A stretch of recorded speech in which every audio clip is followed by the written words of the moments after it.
ರಿಸ್ಕ್ನ ನಿಮ್ಮ ಲೈಫ್ನ ರಿಸ್ಕ್ ಇಟ್ಟು ಸಾಕಷ್ಟು ದೇಶಗಳಲ್ಲಿ ಕುಗ್ರಾಮಗಳು ಹೋಗಿ ಅಲ್ಲೆಲ್ಲ ಕಂಟೆಂಟ್ ಕ್ರಿಯೇಟ್ ಮಾಡಿ ನಮ್ಗೆ ಅದನ್ನ ತೋರಿಸಿದೆ ವ್ಯೂಸ್ಗೆ. ಸೊ ಇಲ್ಲಿ ನಮ್ಮ ದೇಶಕ್ಕೂ ಮತ್ತು ಆಮೇಲೆ ನಮ್ಮ ರಾಜ್ಯಕ್ಕೂ ಹಾಗೆ ಹೊರಗಡೆ ಇರ್ತಕ್ಕಂಥ ರಾಜ್ಯಕ್ಕೂ ಕಂಪೇರ್ ಮಾಡಿದ್ರೆ ನಮ್ಮ ಭಾರತ ಅಂತಕ್ಕಂಥದ್ದು ಎಷ್ಟು ಶ್ರೇಷ್ಠತೆಯನ್ನು ಪಡ್ಕೊಂಡೈತಿ ಅನ್ನೋದನ್ನ ತಾವು ಹೇಳ್ಬೋದು. ಅಂದ್ರೆ ಅದೇ ಸುಮ್ಮನೆ ಹೆಂಗೆ ಕಂಪೇರ್ ಮಾಡಬಾರ್ದು, ಕಂಪೇರ್ ಮಾಡಕ್ ಹೋಗಲ್ಲ. ಈಗ ನೋಡಿ ಆಫ್ರಿಕಾಗೆ ಹೋದ್ರೆ ಎಲ್ಲೇ ಏನೋ ಒಂದು ಬೀಜ ಹಾಕಿದ್ರು ಮಣ್ಣಲ್ಲಿ ಸಿಕ್ಕಾಪಟ್ಟೆ ಫಲವತ್ತತೆ ಇದೆ, ಬೆಳೆದು ಬಿಡುತ್ತೆ ಹಿಂಗೆ ಅಲ್ವಾ. ಅದೇ ಅಲ್ಲಿನ ರಾಜ್ಯಕ್ಕೆ ಇಲ್ಲಿನ ರಾಜ್ಯಕ್ಕೆ ಕಂಪೇರ್ ಮಾಡೋಕ್ಕಾಗಲ್ಲ. ಅಲ್ಲಿ ತುಂಬಾ ದಿವಾಳಿ ಆಗ್ಬಿಟ್ಟಿದೆ. ಹಂಗೆ ಈಗ ಯುರೋಪ್ ದೇಶಕ್ಕೆ ನಮಗೆ ಕಂಪೇರ್ ಮಾಡೋಕ್ಕಾಗಲ್ಲ. ಯುರೋಪ್ ದೇಶದಲ್ಲಿ ಎಲ್ಲ ಇರ್ಬೋದು ಆಯ್ತಾ, ತಂದೆ ತಾಯಿ ಜೊತೆ ಮಕ್ಕಳು ಇರಲ್ಲ. ಹಂಗೆ ನಾವು ಕಂಪೇರ್ ಮಾಡಕ್ ಹೋದ್ರೆ ಅಲ್ಲೊಂದು ಪಾಸಿಟಿವ್, ಅಲ್ಲೊಂದು ನೆಗೆಟಿವ್, ಇಲ್ಲೊಂದು ಪಾಸಿಟಿವ್, ಇಲ್ಲೊಂದು ನೆಗೆಟಿವ್ ಸಿಗ್ತದೆ. ಸೊ ಇರೋದ್ರಲ್ಲಿ ನಮ್ಮ ಭಾರತ ನಾವೇನು ತುಂಬಾ ಶ್ರೇಷ್ಠ, ನಾವು ಪುಣ್ಯ ಮಾಡಿದ್ದೀವಿ. ಯಾಕಂದ್ರೆ ರಾತ್ರಿ 10 ಗಂಟೆ 12 ಗಂಟೆ ಆದ್ರೂ ನಾವು ಆಚೆ ನಡ್ಕೊಂಡು ಹೋಗ್ಬೋದು ಅಲ್ವಾ. ಅಲ್ಲಿ ಆಫ್ರಿಕಾದಲ್ಲ ಆಗಲ್ಲ, ಅಮೆರಿಕದಲ್ಲೂ ಆಗಲ್ಲ, ರಾತ್ರಿ ಎಲ್ಲ ಆಗ್ಲತ್ತೇ ಹೋಗಲ್ಲ ಸುಮಾರು ಏರಿಯಾಗಳಿಗೆ. ಸೊ ನಾನೇನು ಹೇಳಕ್ ಇಷ್ಟಪಡ್ತೀನಿ, ನಾವು ನಮ್ಮ ದೇಶ ಏನಿದೆ, ನಮ್ಮ ಊರೇನಿದೆ, ನಮ್ಗೆ ಅದೇ ಶ್ರೇಷ್ಠ, ನಮ್ಗೆ ಸಿಕ್ಕಾಪಟ್ಟೆ ಇಷ್ಟ. ನಾವು ಇಲ್ಲಿ ಹುಟ್ಟಿದೀವಿ, ನಮ್ಮ ಪುಣ್ಯ ಅದು. ನಾವು ಈ ಭೂಮಿಲಿ ಎಷ್ಟೊಂದು ನಮ್ಗಿಂತ ಹಿಂದೆ ಎಷ್ಟೊಂದು ಜನ ಸೈನಿಕರು ಹೋರಾಡಿ ಅವರ ಪ್ರಾಣವನ್ನ ದೇಶಕ್ಕೆ ಕೊಟ್ಟಿದ್ದಾರೆ ಅಲ್ವಾ. ಸೊ ಇಂಥ ಪುಣ್ಯ ಭೂಮಿಲಿ ಹುಟ್ಟಿದ್ದಾರೆ, ಸುಮಾರು ಸಾಧಕರು ಹುಟ್ಟಿದ್ದಾರೆ, ಸುಮಾರು ಕವಿಗಳು ಹುಟ್ಟಿದ್ದಾರೆ. ಸೊ ಈ ತರ ನಾಡಲ್ಲಿ ಹುಟ್ಟಾಗ ನಮ್ಮ ಪುಣ್ಯ. ಸೊ ನಾವು ಸಿಕ್ಕಾಪಟ್ಟೆ ಖುಷಿಯಾಗಿರ್ಬೇಕು ಅದಕ್ಕೆ. ಸುಮಾರು ಎಷ್ಟು ರಾಷ್ಟ್ರಗಳ ನೀವು ಗೆಸ್ಟ್ ಮಾಡಿ ಸರ್.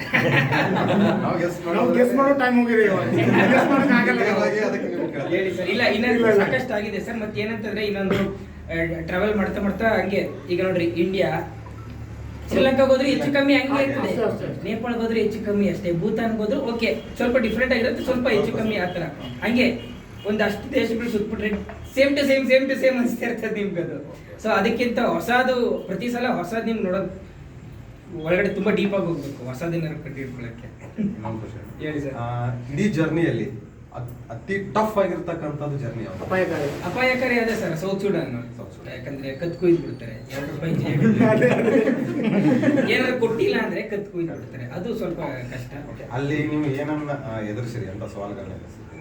ಅದೇ ಸರ್, ಒಂದು ಕಳ್ತನ ಮಾಡೋರು ಜಾಸ್ತಿ. ಈಗ ನೋಡಿ, ಕಾರಲ್ಲಿ ಹೋಗ್ತಿರ್ತೀವಿ, ಈಗ ಬಂದೂಕ್ ತೋರಿಸ್ತಾರೆ, ನಾವು ಕಾರ್ ಓಪನ್ ಮಾಡಿ ಒಳಗಡೆ ಬಿಟ್ಕೊಡ್ಬೇಕು, ಏನೇನು ದೋಚ್ಕೊಂಡು ಹೋಗು ಅಂತ, ಇಲ್ಲಾಂದ್ರೆ ಹೊಡೆದು ಬಿಡ್ತಾನೆ. ಈ ತರ ಎಲ್ಲ ನಾನು ಮಾಡಿಲ್ಲ, ಆ ಥರ ಸಿಚುವೇಶನ್ ಅಲ್ಲಿದೆ. ದೇವ್ರ ದಯಂತಿ ಈ ಥರ ಯಾವ್ದು ನನ್ಗೆ ಆಗಿಲ್ಲ. ಆ ಥರ ಸಿಚುವೇಶನ್ ಅಲ್ಲ, ಆ ಜನಗಳು ಅಲ್ಲಿ ಇರೋರು ಆ ಥರ ಪಡ್ತಾ ಇದ್ದಾರೆ. ಸೊ ಅದನ್ನೆಲ್ಲ ನೆನೆಸ್ಕೊಂಡ್ರೆ ನಮ್ಮ ದೇಶನೇ ನಮ್ಗೆ ಎಷ್ಟೋ ಒಳ್ಳೇದು ಅಂತ ಅನ್ಸುತ್ತೆ ಸುಮಾರು ಜನ. ಇದೊಂದು ಲಾಸ್ಟ್ ಯೂತ್ಸ್ಗೆ ಏನು ಮೆಸೇಜ್ ಕೊಡ್ತೀವಿ? ಯೂತ್ಸ್ಗೆ ಏನು ಮೆಸೇಜ್ ಕೊಡೋದು, ಅದೇ ಈಗ ಒಂದು ಸೋಷಿಯಲ್ ಮೀಡಿಯಾ ಜಮಾನ. ನಾನು ನೋಡಿರೋ ಮಟ್ಟಿಗೆ ಆಚೆ ಜೀವನಕ್ಕಿಂತ, ನಾರ್ಮಲ್ ಜೀವನಕ್ಕಿಂತ ಸೋಷಿಯಲ್ ಮೀಡಿಯಾದಲ್ಲಿ ಜಾಸ್ತಿ ಟೈಮ್ ಕಳೀತಾ ಇದ್ದಾರೆ. ಆಯ್ತು ಕಳೀರಿ, ಅಷ್ಟೊಂದ. ಈಗ ಇನ್ಸ್ಟಾಗ್ರಾಮ್ ಯಾರಾದ್ರು ಆವ್ರೇಜ್ ಇನ್ಸ್ಟಾಗ್ರಾಮ್ ಟೈಮ್ ನೋಡಿದ್ರೆ 8 ಅವರ್ ನೋಡ್ತಾರೆ ಮಕ್ಕಳು. ನಿನ್ನೆ ಒಂದು ಸ್ಕೂಲ್ಗೆ ಹೋಗಿದ್ದು 8 ಅವರ್ ನೋಡ್ತಾರೆ ಇನ್ಸ್ಟಾಗ್ರಾಮ್ ಅಲ್ಲಿ. ಆಯ್ತು ಸೋಷಿಯಲ್ ಮೀಡಿಯಾ ನೋಡಬೇಕು ಅಷ್ಟೊಂದ, ಅದು ಸ್ವಲ್ಪ ಕಮ್ಮಿ ಮಾಡ್ಬೇಕು, ಸ್ವಲ್ಪ ಆಚೆ ಜಗತ್ತು ನೋಡಬೇಕು, ಸ್ನೇಹಿತರ ಜೊತೆ ಆಟ ಆಡಬೇಕು, ತಂದೆ ತಾಯಿಗಳ ಜೊತೆ ಟೈಮ್ ಕೊಡಬೇಕು. ಓಕೆ, ಸೋಷಿಯಲ್ ಮೀಡಿಯಾನ ಯಾವ ಥರ ಯೂಸ್ ಮಾಡ್ಕೋಬೇಕು ಸರ್? ಅದೇ ಸೋಷಿಯಲ್ ಮೀಡಿಯಾನ ಪಾಸಿಟಿವ್ ಆಗಿ ಯೂಸ್ ಮಾಡ್ಕೋಬೋದು, ನೆಗೆಟಿವ್ ಆಗಿ ಯೂಸ್ ಮಾಡ್ಕೋಬೋದು, ಅದು ಅವ್ರ ಕೈಲಿರುತ್ತೆ ಅಷ್ಟೇ, ನಾವೇನು ಹೇಳೋಕ್ಕಾಗಲ್ಲ. ಸೊ ಈ ಥರ ಮೆಸೇಜ್ ಒಂದು ಸ್ವಲ್ಪ ಏನಾದ್ರು ಕೊಡ್ಬೋದಾ ಬಿಕಮ್ ವಿಡಿಯೋಗಳಲ್ಲಿ ನೀವು ಇದು ಮಾಡ್ಬೇಕಂದ್ರೆ? ಸೊ ಈಗ ಜಾಸ್ತಿ ಜನ ಏನಂತಂದ್ರೆ ಸೋಷಿಯಲ್ ಮೀಡಿಯಾದಲ್ಲಿ ಈಗ ನೀವು ಹೇಳಿದಲ್ಲ, ಒಬ್ಬ ವಿದ್ಯಾರ್ಥಿ ಒಂದು 8 ಗಂಟೆಗಳ ಕಾಲ ಅದ್ರಲ್ಲಿ ಟೈಮ್ ಸ್ಪೆಂಡ್ ಮಾಡ್ತಾರೆ. ಬಟ್ ಈಗ ಅವು ಹೆಂಗೆ ಟೈಮ್ ಸ್ಪೆಂಡ್ ಮಾಡ್ತಾರೆ ಅಂದ್ರೆ ಅನಾವಶ್ಯಕವಾಗಿರ್ತಕ್ಕಂಥ ರೀಲ್ಸ್ಗಳ ಸ್ಕ್ರೋಲ್ ಮಾಡ್ತಾರೆ. ಸೊ ನೀವು ಮುಂಬರ್ತಕ್ಕಂಥ ದಿನಗಳೊಳಗೆ ಈ ಯೂತ್ಸ್ಗೆ ಮತ್ತು ವಿದ್ಯಾರ್ಥಿಗಳಿಗೆ ಒಂದು ಮೆಸೇಜ್ ಕೊಡ್ಬೋದಾ, ಈ ತರ ಯೂಸ್ ಮಾಡ್ಬೋದು? ಅದೇ ಯಾವ ತರ? ಈಗ ಸರ್, ಈಗ ನೋಡಿ, ಈಗ ಅವ್ರ ಬುದ್ಧಿ ಅವ್ರ ಕೈಲಿರುತ್ತೆ. ಅವ್ರು 8 ಅವರ್ ಯೂಸ್ ಮಾಡ್ತಿದ್ರೆ ನಾವು ಫೋನ್ ಕಿತ್ತಿಟ್ಕೊಳಕ್ ಆಗಲ್ಲ. ಅದು ಅವ್ರ ತಂದೆ ತಾಯಿ ಮಾಡ್ಬೇಕು, ಅಥವಾ ಅವ್ರಿಗೆ ಸ್ವಯಂ ಬುದ್ಧಿ ಬರಬೇಕು. ನನ್ನ ಕಡೆಯಿಂದ ಏನ್ ಮಾಡ್ಬೋದು, ನಾನು ಇನ್ಸ್ಟಾಗ್ರಾಮ್ ಅಲ್ಲೂ ಇದೀನಿ, ಫೇಸ್ಬುಕ್, ಯೂಟ್ಯೂಬ್ ಲಕ್ಷಾಂತರ ಜನ ಸಬ್ಸ್ಕ್ರೈಬ್ ಮಾಡಿದ್ದಾರೆ. ನಾನು ಏನ್ ಕೊಡೋದು ಮ್ಯಾಕ್ಸಿಮಮ್? ಸುಮ್ಮನೆ ತರಲೆ ಕಂಟೆಂಟ್ ಕೊಡೋಕ್ಕಿಂತ ಒಳ್ಳೆ ಕಂಟೆಂಟ್ ಕೊಡೋದು. ಕರೆಕ್ಟ್. ಈಗ ಒಂದು ಏಜ್ ಅಲ್ಲಿ ಸಿಕ್ಕಾಪಟ್ಟೆ ತರಲೆ ಕಂಟೆಂಟ್ ಕೊಟ್ಟೆ, ಈಗ ಗೊತ್ತಾಯ್ತು ಓಕೆ ಜನಗಳು ಸಿಕ್ಕಾಪಟ್ಟೆ ಸೋಷಿಯಲ್ ಮೀಡಿಯಾ ನೋಡ್ತಾ ಇದ್ರೆ ಒಳ್ಳೇದು ಕೊಡೋಣ ಅಂತ. ಸೊ ನೀವು ಇತ್ತೀಚೆಗೆ ನೋಡ್ತಾ ಇದ್ದೀರಾ, ಒಳ್ಳೆ ಏನಾದ್ರು ಇನ್ಫಾರ್ಮೇಶನ್ ಇರೋದು, ಆ ದೇಶಗಳದ್ದು ಇನ್ಫಾರ್ಮೇಶನ್, ಆಚಾರ ಜಾಸ್ತಿ ಕೊಡ್ತೀನಿ. ನನ್ನ ಕಡೆಯಿಂದ ಅದು ಮಾಡ್ಬೋದು. ಅಟ್ಲೀಸ್ಟ್ ಯಾವುದೋ ಸುಮ್ಮನೆ ಟೈಮ್ ಪಾಸ್ಗಿಂತ ಇದು ನೋಡಿದ್ರೆ ಒಳ್ಳೇದು ಮಕ್ಕಳು. ಚಲನಚಿತ್ರ ನಟ ನಟಿಯರು ಸುಸೈಡ್ ಮಾಡ್ಕೊಳ್ತಾರೆ, ಮತ್ತು ಯೂತ್ಸ್ ಯುವಕರು ಬ್ರೇಕಪ್ ಮಾಡ್ಕೊಂಡು ಏನೇನೋ ಹುಚ್ಚುಚ್ಚರ ಥರ ಮಾಡ್ತಾರೆ, ನಂತರ ತಮ್ಮ ಜೀವನವನ್ನು ಕಳ್ಕೊತಾರೆ. ಮನಸ್ಥಿತಿ ಅವರಿಗೆ ನೀವು ಏನು ಸಂದೇಶ ಕೊಡ್ತೀರಿ? ಅದೇ ಈಗ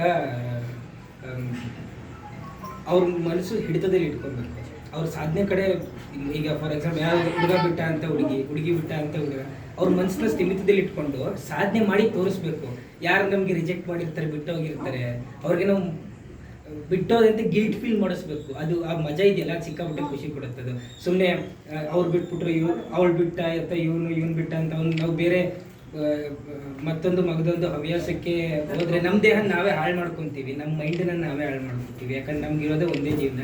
ಇದರಲ್ಲಿ ಸಾಧನೆ ಮಾಡಬೇಕು. ಸಾಧನೆ ಮಾಡಾದ್ಮೇಲೆ ನಮ್ಗೆ ಯಾರು ಹೆಲ್ಪ್ ಮಾಡಿರ್ತಾರೆ ಅವ್ರಿಗೆ ನಾವು ಹೆಲ್ಪ್ ವಾಪಸ್ ಋಣ ತೀರಿಸ್ಬೇಕು. ಇತ್ತೀಚೆಗೆ ಯುವಕರು ಅಥವಾ ಯುವತಿಯರು ಆತ್ಮಹತ್ಯೆಗಳನ್ನು ಮಾಡ್ಕೊಳ್ತಾರೆ, ಅವ್ರಿಗೆ ಏನು ಸಂದೇಶ?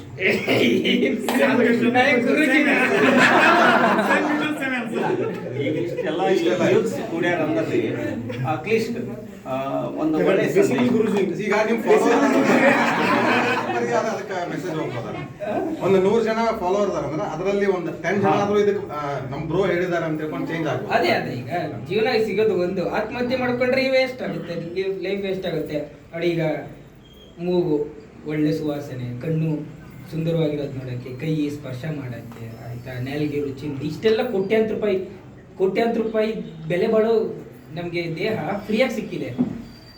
ಭಗವಂತ ಕೊಟ್ಟಿದ್ದಾನೆ. ಇದನ್ನ ಏನಕ್ಕೆ ಹತ್ಯೆ ಮಾಡ್ಕೋತೀರಾ?